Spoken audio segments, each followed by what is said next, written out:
नमस्कार। सभी छोटों को मेरा स्नेह, बड़ों को मेरा प्रणाम। मैं अमित पांडे आज आपके बीच में लोकतंत्र के बारे में 4-5 मिनट में अपनी बात कहूँगा। मेरी अपनी क्या दृष्टि है, मेरी अपनी क्या समझ है लोकतांत्रिक व्यवस्था को लेकर। आपने जो विद्यार्थी होगा या जो अपने विद्यार्थी जीवन में लोकतंत्र की परिभाषा सुना है, पढ़ा है, जानता है, मैं वहीं से अपनी बात शुरू करूँगा। कुछ नया नहीं जोड़ने वाला हूँ उसमें।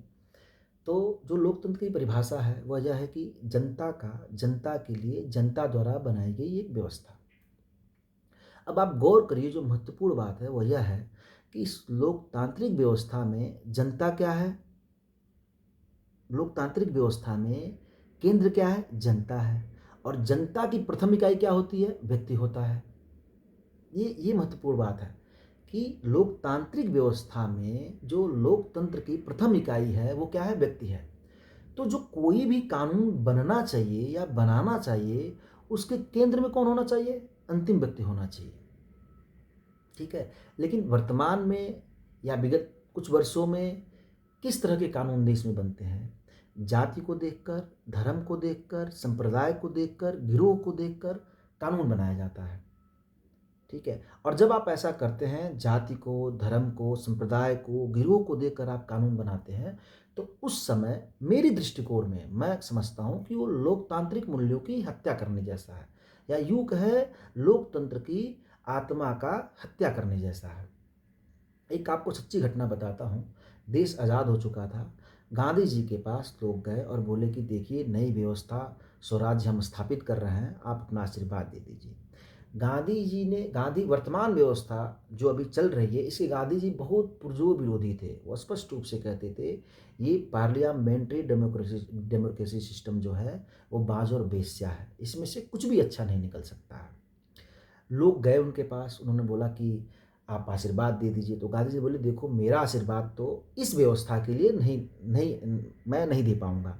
तो लोगों ने बोला ठीक है, आप कोई सुझाव ही दे दीजिए अपना। तो उन्होंने कहा, देखो तुम लोग संसद में कोई सा भी कानून बनाना ना, तो हमेशा अंतिम व्यक्ति को, गांधी जी का अंतिम व्यक्ति से मतलब था कि सबसे निर्धन व्यक्ति को, कमजोर व्यक्ति को ध्यान में रख के कोई कानून बनाना। ठीक है। इस तरह से कुछ भी करने से देश में कुछ अच्छा निकल के आएगा।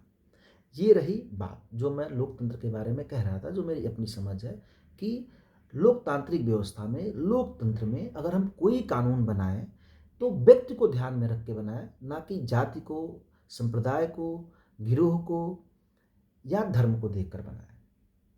दूसरी बात जो मैं कहना चाहता था कि लोकतंत्र के प्रमुख रूप से 3 स्तंभ हैं। एक स्तंभ बाद में जोड़ा गया, संचार तंत्र, विधायिका, कार्यपालिका, न्यायपालिका और मीडिया तंत्र। ये 4 स्तंभ हैं प्रमुख रूप से।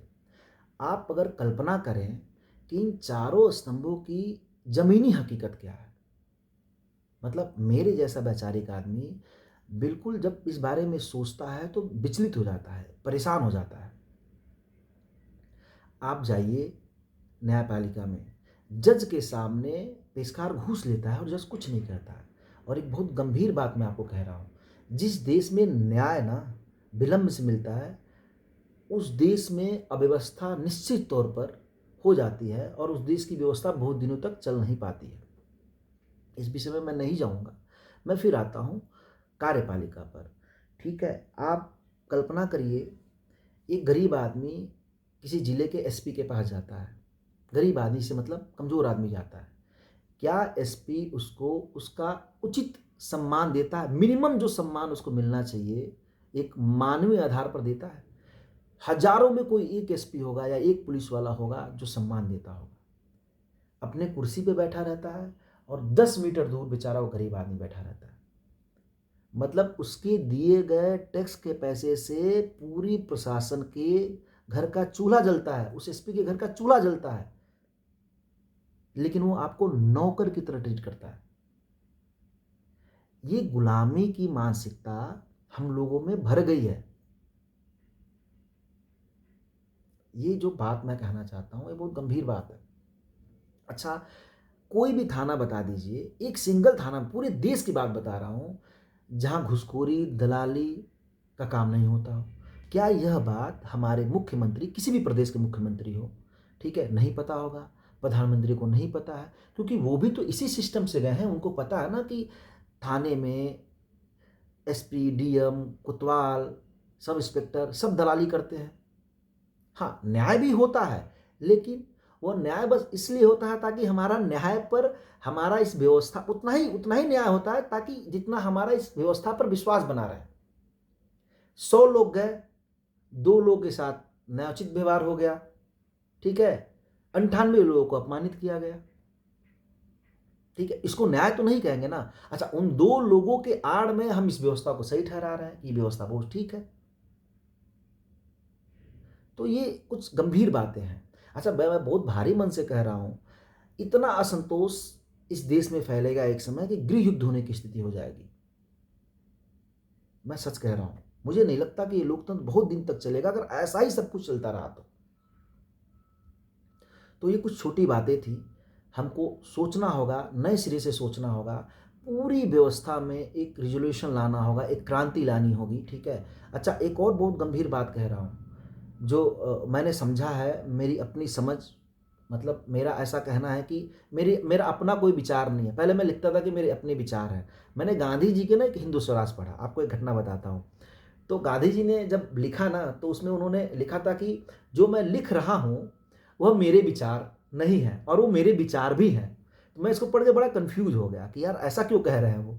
तो बाद में मुझे पता चला कि उन्होंने कहा कि देखो, जो मैं लिख रहा हूँ ना, वो पता नहीं कितनी किताबों को पढ़ के, समाज में लोगों को देखकर, उनके अनुभवों से मुझे प्राप्त हुआ है, ठीक है। तो कुछ तो मैंने उनसे सीखा है और कुछ मेरा अपना है, ठीक है। तो मैं पूरी तरह से दावा नहीं कर सकता कि पूरे विचार मेरे हैं। तो ये एक छोटी सी बात थी।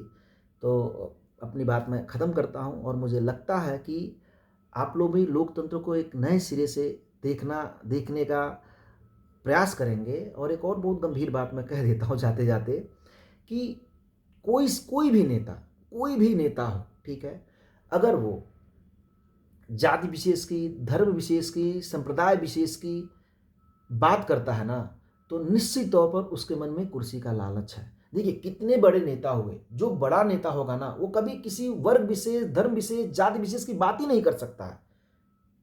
अगर सच में होगा, गांधी ने कभी किसी एक धर्म विशेष की बात ही नहीं की, वो सबकी बात करते थे। अच्छा, आप बोलेंगे गांधी की बात करते हो, मैं भगत सिंह की बात कर रहा हूं।